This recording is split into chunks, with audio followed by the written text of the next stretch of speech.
ناظرین، مکانی ادارہ عوام پروگرام اسی شہدادپور میں موجود ہوں. اچو تو شہدادپور کے 16 وارڈن جو دورو کیوں ہتے کے رہواسین سے گال بول کیوں تو خین کہڑی سہولتوں میسر ہیں خین کہڑی تکلیفوں ہیں.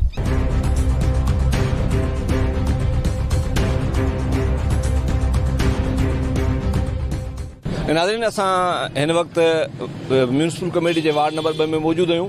اساں گڈ ہے ایڈوکیٹ سماجی اگوان آصف انڑ. اچو تو پوچھوں تو ہتے مکانی ادارن کہڑا کم کیا ہیں کہڑی شین کی ضرورت ہے؟ اوورال پورے پاکستان میں جا پورے شہدادپور میں یا جکا بھی ایسا گال کیوں تو کب کتے بھی نہ تھو ایون جے 15 سال حکومت جا رہن. پر وارڈ 2 نمبر تے اچو تھا تو ان میں بھی جے ان جا من پسند مانو آئن ان جا تو کم تھیا ہوں پر اسان جا یا پبلک جا نہ تھیا. ان کے علاوہ اسا پورے شہدادپور کی گال کرداسی تو شہدادپور میں بھی کتے اڑو خاص کم نہ تھو. اگر تھو تو کہ ان کے پنجے باڑو جو تھو چیئرمین کے پنجے باڑو جو تھو یا ان جے خاص ان جا مانن جو کم تھو. گال کجے تو کم کہڑو تھو یا نہ تھو تو ان میں آؤں نتو سمجھا تو کو بڑو کم تھو جو ساراہائجے میونسپل کمیٹی طرفاں ہوجے. ٹھیک ہے. یا انتظامیہ اسسٹنٹ کمیشنر طرفاں ہوجے وچ میں انتظامیہ جو سو ہوئی اسسٹنٹ کمیشنر پاور ہوا پر اڑو کو بھی خاص کم نہ تھو ہے. ان کے علاوہ شہر کی صورتحال ॾिसूं था تو فنڈ ॿुधूं था تو فنڈ हेतिरी जो कैपेसिटी में अचनि था तो उन मां आउं त नथो सम्झां कि 25% ख़र्च थींदा हूंदा. वॾा हालत ख़राब वॾा असांखे त अफ़सोस थो थिए अहिड़े चूंडियल नुमाइंदनि ते चूंडियल ऑफिसर. पाणी पहिरीं सूरत हाल इहा आहे त कुझु टाइम पहिरीं पब्लिक हेल्थ वारनि जेको आहे सो लाइनूं लॻायूं तक़रीबन के 3 खां 4 साल थींदा ऐं उहा बि करोड़नि जी अरबनि रुपयनि जी बजट हुई पर उहो अॼु ताईं जेको आहे सो घरनि खे प्रॉपर पाणी न मिली सघियो आहे. उहा बि बजट अधु में रही आहे, कमु अधु में रहियो आहे, पैसा खाॼी था वञनि. निकाल जो निज़ाम तव्हां अगरि हींअर बि शहदादपुर विज़िट कंदव त अक्सर गलियुनि में हींअर पाणी बीठल आहे. इंतिज़ामिया एक्शन ई नथी वठे. इंतिज़ामिया जे जेको सो जेके बजट आहिनि उहे यूटिलाइज़ नथा कनि. चवनि था भॻीअ असांजे हथ में कोन्हे पोइ भॻीअ तव्हांजे हथ में न आहे त पोइ छॾियो सीटूं. तव्हां सीटूं छॾे वेही रहो. तव्हांजे हथ में का शइ न आहे. हींअर इलेक्शन हले थी पई. हिन जो इलेक्शन जो वर्क हले थो बल्दिया इलेक्शन जो पर उन टाइम असां शहर जी सूरत ॾिसो तमामु ख़राबु लॻी पई आहे. गटर उथलनि पिया, रोड रस्ता भॻा पिया आहिनि ऐं जेको बि सिस्टम हिन जो ठहियलु आहे डाकस थी चुको आहे. ही जेके चूंडियल नुमाइंदा आहिनि उहे बि फ्लॉप थी चुका आहिनि.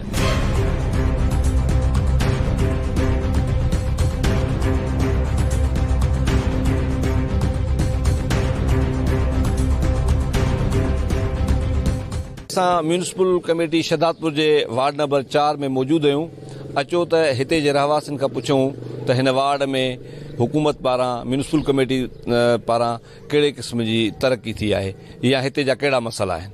हिन वक़्तु हिन शरीफ़ बंगलोज़ में न ड्रेन सिस्टम आहे. इनखे तक़रीबन 20-25 साल थी आहिनि हिन कॉलोनी खे पर हिते को बि सहूलियत न आहे पाणी जी निकासी जी. माण्हुनि जूं घरनि जूं जेके जाइदादूं जे करोड़नि रुपया लागत करे ठहनि थियूं पर उहे डैमेज थी वियूं आहिनि के पाणी जे अंदरूनी तौर ते जेके गटर आहिनि उचो तरफ़ पिया वहनि.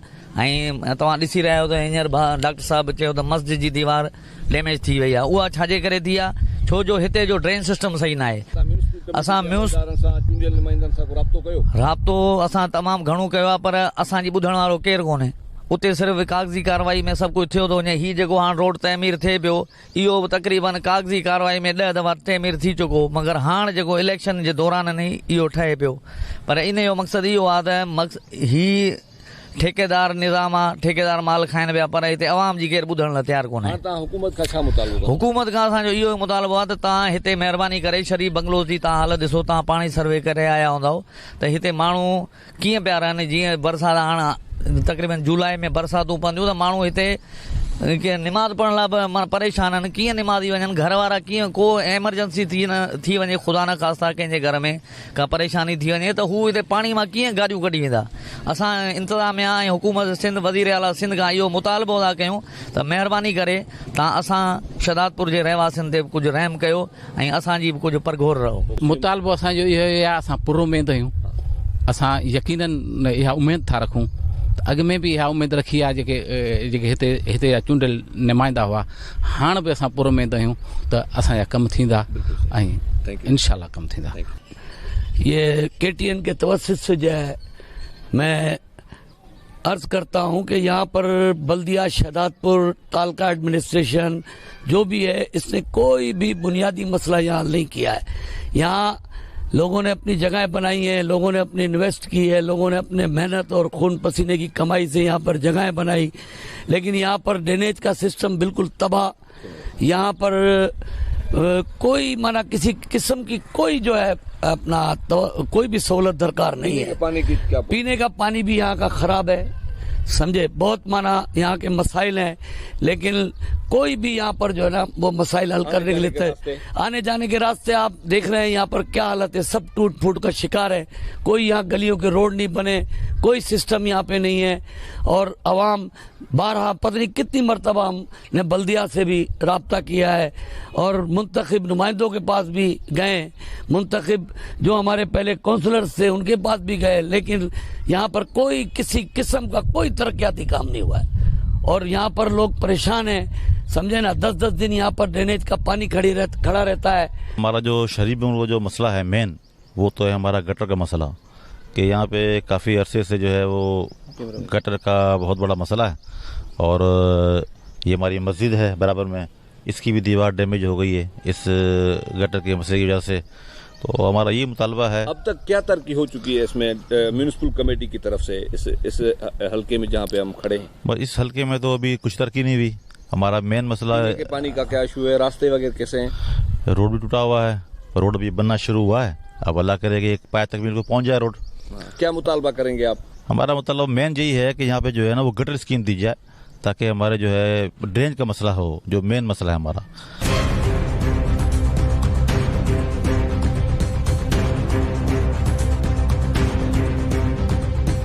ناظرین, اساں وارڈ نمبر 12 کے رہواسی سماجی اگوان ایڈوکیٹ فیاض احمد خاصیلی سے ॻाल्हाईंदासूं.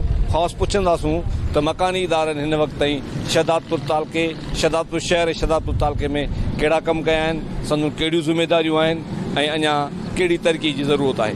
जॾहिं खां होश संभालियो आहे मकानी इदारनि जे हवाले सां सिर्फ़ हिकिड़ी तरक़ी तमामु घणी थी आहे, उहा तरक़ी थी आहे करप्शन जी. उहा करप्शन चाहे फंक्शनल मुस्लिम लीग जो दौर हुजे, चाहे पीपुल्स पार्टी जो दौर हुजे, चाहे को मुशरफ जो मिलियल जुलियल दौर हुजे, चाहे ब्यूरोक्रेट्स हुजनि, उन में उन्हनि हिकिड़ी तरक़ी ॾाढी भली कई आहे अॼु ताईं, उहा करप्शन जी तरक़ी कई आहे. उहा तरक़ी कहिड़े नाले ते थी आहे? उहा कॾहिं गटर लाइनूं लॻाए 2 फुट जूं नंढड़ियूं ऐं बिलनि में उनखे 4 फुट या 6 फुट जूं ॾेखारे पंहिंजा सिर्फ़ु पेट भरिया, ॿी का बि तरक़ी कान कई.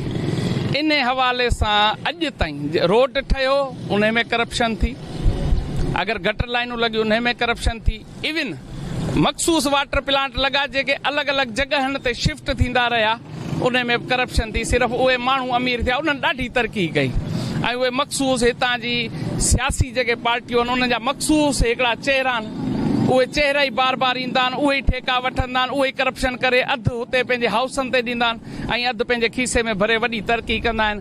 अवाम कल्ह बि अहिड़ी हुई, अवाम अॼु बि अहिड़ी आहे ऐं अवाम लॻे बि कोन थो त हिन इलेक्शन खां पोइ वरी का वॾी का तरक़ी कंदी या वॾो को इनकलाब ईंदो, पेरिस थी वेंदो या अमेरिका थी वेंदो. अहिड़ी का बि उमेद कान्हे, छो त साॻा चेहरा आहिनि, साॻा संभालींदड़ आहिनि, को फ़र्क़ु कोन पवंदो. इन खां सवाइ कुझु बि न आहे. 16 वार्डनि में तव्हां छा था सम्झो त तरक़ी केतिरी थी आहे? पीअण जे पाणी जी छा सहूलियत आहे ऐं उन खां सवाइ रोडनि रस्तनि जी छा सहूलियत आहे, निकास जो छा निज़ाम आहे? इन ते थोरो पाणी जेको पीअण जो आहे, पहिरीं ॻाल्हि त इहा हिते प्राइवेट माण्हू आहिनि, पंहिंजी मुड़सी करे उन्हनि वीचारनि पंहिंजा प्लांट हणाया आहिनि, उन्हनि पाणी उहे जेके फिल्टर प्लांट आहिनि उहे अॼु ताईं फाल आहिनि. बाक़ी जेके सरकार तरफ़ां 1 या 2 आहिनि, को हिकिड़ो आहे नादरा जे भरिसां वार्ड 12 में ऐं ॿियो शायदि हिते लॻल हो जेको इहो ई ट्रांसफर करे पुराणी मशीनरी ऐं नवां बिल ठाहे उहे हुते पेश कयो, जेको 1 महीनो बि कोन हलियो ऐं बंदि थी वियो. इहा हिननि जी तरक़ी आहे ऐं इहो पाणी जो निज़ाम आहे. बाक़ी जेके प्राइवेट माण्हू आहिनि उन्हनि ते आउं नथो ॻाल्हाए सघां ऐं तक़रीबन शहर जो माण्हू जेको आहे उहो उन्हनि प्राइवेट माण्हुनि जी तरफ़ां ॾिनल जेको पाणी पीअण जो आहे उहो मुहैया कयो आहे, उते ई माना उन्हनि खे जेको आहे प्रोवाइड पियो थिए. ॻाल्हि रही गटर लाइननि जी, गटर लाइनूं त माशाल्लाह पहिरीं ॿुधाए चुको आहे त 2 फुट जूं लॻल आहिनि, कागज़नि में त अलाए घणियूं ॾेखारनि. हाणे हिकिड़ो शहर लखनि जी आबादी रखे थो, हुते 2 फुट जूं जेके गटर लाइनूं लॻल आहिनि आए ॾींहं या भॻियूं पयूं आहिनि या भंगियुनि जी ब्लैकमेलिंग आहे या त पोइ ब्यूरोक्रेट्स जी करप्शन आहे त शहरी इन में ॾाढो आज़ार में आहिनि मींहुं अचे थो दुनिया इंजॉय थी करे हिते मींहुं अचे थो असां अज़ाब में था अची वञूं सफ़ाई जी सूरत हाल इहा आहे त जेॾी महिल तव्हां हितां जो जमादार हाणे जमादार अगरि करप्ट आहे त जमादार खां सॼी लाइन करप्ट आहे मथे मकानी इदारनि ताईं हाणे उन्हनि खे अगरि असां झाड़ू ॾींदे ॾिसूं था त हू सिर्फ़ु फॉर्मेलिटी पूरी कंदा आहिनि का सफ़ाई कोन कंदा आहिनि शहदादपुर जो अॼु बि जेको आहे 70% हिसो अहिड़ो आहे जिते गंद कचिरो एतिरो आहे जंहिंजे करे बीमारियूं जनम पियूं वठनि ऐं शहदादपुर शहर में माण्हू घटि थो नज़र अचे पर सिम्स हॉस्पिटल में माण्हू वधीक नज़र थो अचे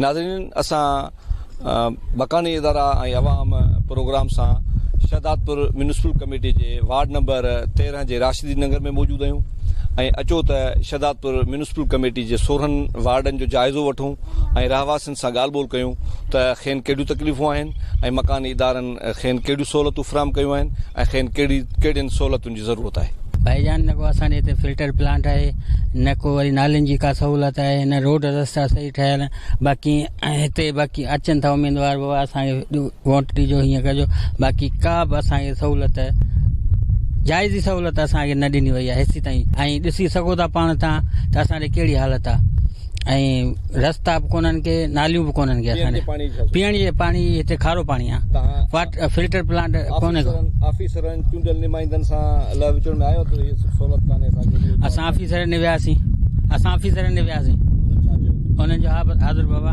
आसरा दिलासा मां हिन टाइम वार्ड 11 जो रिहायशी आहियां मुंहिंजो वार्ड 11 सां तालुक़ु आहे वार्ड 11 में गुज़िरियल 15 सालनि में को तरक़ियाती कमु न थियो आहे को न रोड ठहियो आहे न रस्तो ठहियो आहे ऐं ड्रेनेज सिस्टम बिल्कुलु तबाह कयो वियो आहे न ई को असांखे पाणी जी फैसिलिटी ॾिनी वई आहे मोहन जो दड़ो वार्ड नंबर 11 खे मोहन जो दड़ो ठाहे छॾियो अथनि पर वार्ड नंबर 11 न पर शहदादपुर ऐं सॼी सिंध खे मोहन जो दड़ो ठाहियो वियो आहे जीअं त पाणी जो स्कीम जेका खरबनि जी स्कीम हुई उन पाणी जे स्कीम मां असांखे पाणी जो लप न मिली सघियो आहे हेपाटाइटिस बी सी HIV जेका सॼी माना शहदादपुर में घेरो करे वई आहे हज़ारे तादाद में जेके डेली जे बेसिक्स ते हज़ारे माण्हू जेके आहिनि हेपाटाइटिस बी सी में घेरिया पिया आहिनि ख़ुदारा इहा ज़ुल्म बंदि कयो वञे हिते माण्हुनि खे फैसिलिटियूं ॾिनियूं वञनि हा जेके 5 करोड़ रुपया हर हिकिड़े वार्ड जो जेको बजट आहे सालाना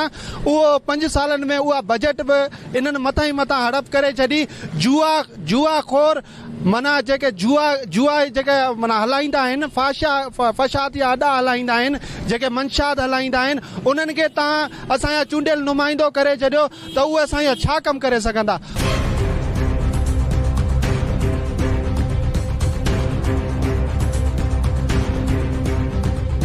नाज़रीन असां सां शहदादपुर जो मशहूरु समाजी शख़्सियत तहसीन निर्बान गॾाए अचो त पाण मकानी इदारा ऐं अवाम जे प्रोग्राम में ख़ासि पुछूं त शहदादपुर में म्यूनिसिपल कमेटीअ कहिड़ो किरदारु अदा कयो आहे ऐं शहदादपुर में कहिड़ी तरक़ी थी आहे ऐं अञा कहिड़ी तरक़ी जी ज़रूरत आहे आपकी इत्तला के लिए अर्ज है कि शहदादपुर में तकरीबन 400 दुकानें शॉप हमारे यहाँ पर शॉप हैं जो म्यूनिसिपल कमेटी की है लेकिन उनके साथ कोई बाकायदा मुस्तकिल एग्रीमेंट साइन नहीं है और उन्हें जो है वो मुस्तकिल तौर के ऊपर एक शॉप एग्रीमेंट के तहत उन्हें तहफ़्फ़ुज़ दिया हुआ नहीं है बल्कि अलग हिसाब के हिसाब से जो है वो उनसे किरायाजात जो है वो वसूल करते हैं। दूसरा हमारे यहाँ पर 346 जो है वो बल्दिया के मुलाजमीन हैं उनका भी जो है वो तरीक़ाकार जो उनसे काम लेना चाहिए उसके ऊपर भी जो है उनको उससे कोई ताल्लुक नहीं है। अलावा अजी हमारे शहदादपुर के अवाम को हमारे यहाँ के बल्दियाती चेयरमैन हजरात से जो रिलीफ मिलना चाहिए था उससे सब ने जो है वो मायूस किया। उसकी वजह यह थी कि उनकी तरजीहात थी कि वो अवाम को जो है वो लोगों को जो है वो वोटरों को जो है अपने हाथ की घड़ी हाथ का रुमाल और हाथ की छड़ी जो है वो तस्वुर करते हैं और अब भी जब तक इन लोगों को रद्द नहीं किया जाएगा ये मुस्तकिल जो पार्टियां हैं और बल्दियाती निज़ाम पर मुसल्लत होती रही है, इनको रद्द करने के लिए शहदादपुर के उम्मीदवारों ने, बिलखसूस मैं आज़ाद उम्मीदवारों के जज्बे को खराज तहसीन पेश करता हूँ कि उन्होंने इस नाक़िस पॉलिसी की वजह से, उन्होंने इस जो है वो अफसोसनाक रवैये की वजह से अपने जो इस्तेसाली तबके को इस शहर की बल्दियात पर मुस्तकिल जो है मुसल्लत रखा, उसके खिलाफ वो उठ खड़े हुए हैं। और हमारे यहाँ पर कई वार्डों के अंदर, जैसे हमारा 4 नंबर वार्ड है, आपने देखा होगा, आज आपने सर्वे भी किया है, यानी वहाँ आप चले जाएं तो तकरीबन 20 साल से ये पूरे 4 वार्ड के आगे, नेशनल बैंक के आगे पानी जो है वो गंदा, वो अरसा दराज से जो है वो खड़ा रहता है, लेकिन उसका कोई जो है वो निकासी का कोई माकूल इंतजाम नहीं है, कोई काबिल हल जो है वो इंतजाम नहीं है पीने के पानी की। और जहाँ तक पीने का पानी तो मैं आपको बताऊं, ये जो आए इनका इस काम से कोई ताल्लुक ही नहीं था। अब अगर हमें पीने का कुछ पानी मिल रहा है तो लोग खरीद कर पानी पी रहे हैं। और अगर कुछ काम हो रहे हैं, आपने देखा ये बल्दिया के लोग जो मुंतखब होकर आते रहे, पॉलिटिकल पार्टियों के लोग, ये बडेरा शाह की जो है ना, ये मातहत है, ये उनका अलाकार बनकर काम करते हैं, ये अवाम की तरजीहात की बुनियाद पर काम नहीं करते। तो उसकी वजह यह है कि ये मसाइल पैदा हुए और अपने नामों की तख्तियां लगा देते हैं और काम करते हैं ये अपने जो है वो उन आकाओं के लिए जो लोग इन्हें जो है वो टिकट रेट देते हैं। और अब भी पीपल पार्टी हो या मुस्लिम लीग, ये इसमें जितने उम्मीदवार मैं दावे के साथ कहता हूँ, ये अपने तरफ से मुंतखब करने वालों के अलावा अवाम की तरजीहात को तरजीह नहीं देंगे।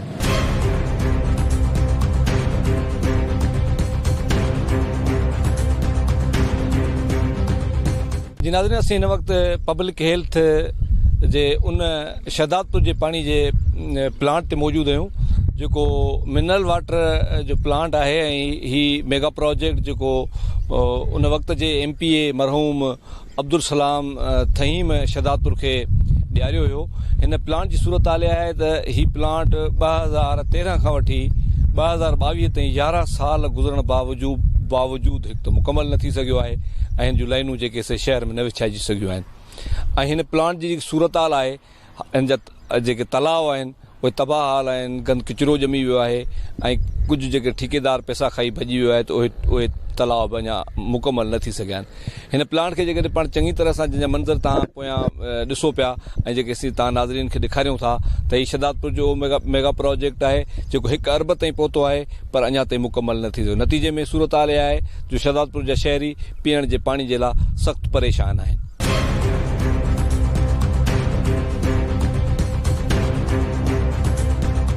नाज़रीन, असां मकानी इदारा ऐं अवाम प्रोग्राम में शहदादपुर खे ॾिठोसीं ऐं शहदादपुर जे इलाइक़नि खे बि घुमी ॾिठोसीं।